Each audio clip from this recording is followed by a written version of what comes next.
বাংলাদেশ জামাতে ইসলামী দেশ ছেড়ে পালায়নি।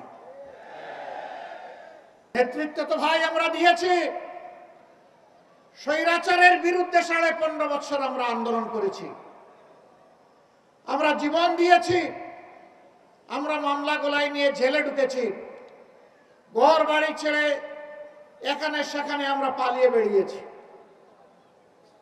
অবশ্য বাংলাদেশ জামাতে ইসলামী দেশ ছেড়ে পালায়নি।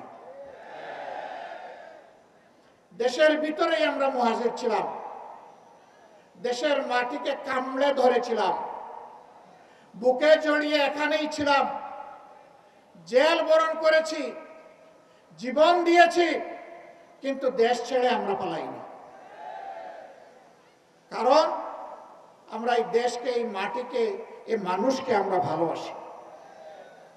আমরা ভালোবাসার ঠিকানা ত্যাগ করতে পারি না। দেশের আপামর জনগণ পুরানা বস্তা পচা দুর্গন্ধময় সেই রাজনীতি আর চায় না।